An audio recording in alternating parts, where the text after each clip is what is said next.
Me parece que é um grave equívoco da maior parte dos analistas equiparar a guerra cultural bolsonarista com as guerras culturais em curso na Europa e nos Estados Unidos.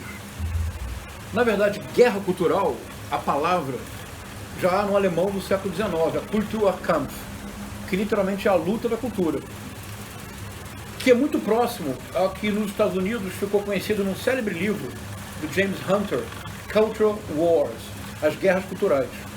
Em ambos os casos, o que está em jogo, o que esteve em jogo no século XIX, o que está em jogo hoje na Europa e nos Estados Unidos, é de fato uma disputa de valores, é um conflito de visões de mundo.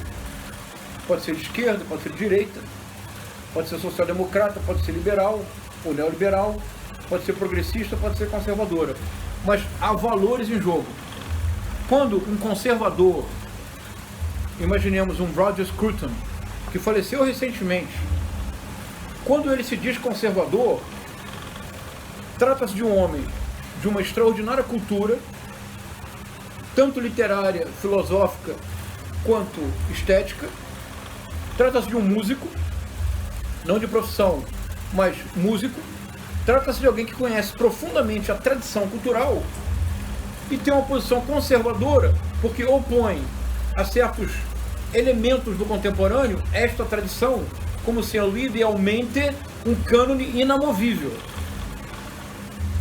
Quando Alan Bloom, num livro que hoje é esquecido, mas que foi um best-seller, The Closing of the American Mind, que é uma espécie de bíblia do conservadorismo, e o espírito americano se estaria encerrando em si mesmo porque estaria perdendo contato com esta tradição.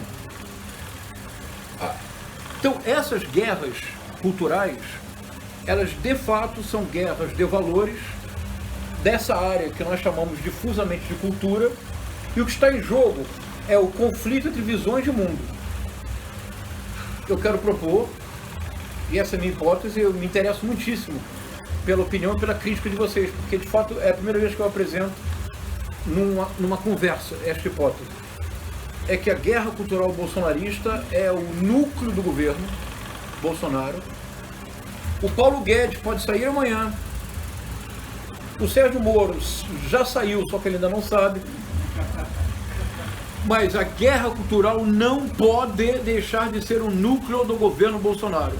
Se deixar de sê-lo, deixa de haver governo Bolsonaro. Isto é, Paulo Guedes pode cair. Sérgio Moro pode ter o seu valor diminuído. O vice-presidente pode ser humilhado nas redes sociais. Os generais, fato inédito na história republicana brasileira, generais podem ser vilipendiados. Mas Olavo de Carvalho não pode deixar de ser o esteio do governo Bolsonaro. Daí a importância de você ter, por exemplo, a Damares, que tem todo o projeto moralizante, você ter o Ricardo Salles. Sem dúvida. Então eu estou propondo. É isso. O que eu estou propondo, Anaximandro, é que, ao contrário do que se diz, eu estou propondo algo contra-intuitivo. Eu estou dizendo que Damares Alves, Ricardo Salles, Ernesto Araújo, Abraham, aqui eu vou recorrer ao Cervantes, o ministro de cujo nome não me quero acordar, o ministro da Educação, em lugar de pensar que eles são entraves, obstáculos ao governo Bolsonaro, eles são a essência do governo Bolsonaro. A essência do governo Bolsonaro.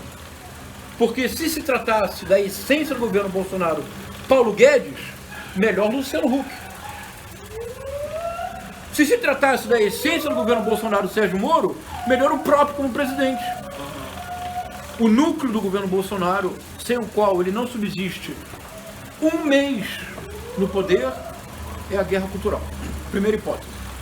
Por favor. A Damares é a ministra mais popular. Junto com o Sérgio Moro. Popular organicamente. Você tem razão, organicamente. Isso vai. O seu nome é? Thiago, vai levar a questão levantada pelo Marcelo, que é fundamental. Então, essa é a primeira hipótese geral. A guerra cultural bolsonarista, ao contrário do que se afirma, não é um acidente de percurso, não é um obstáculo, é o núcleo do governo Bolsonaro.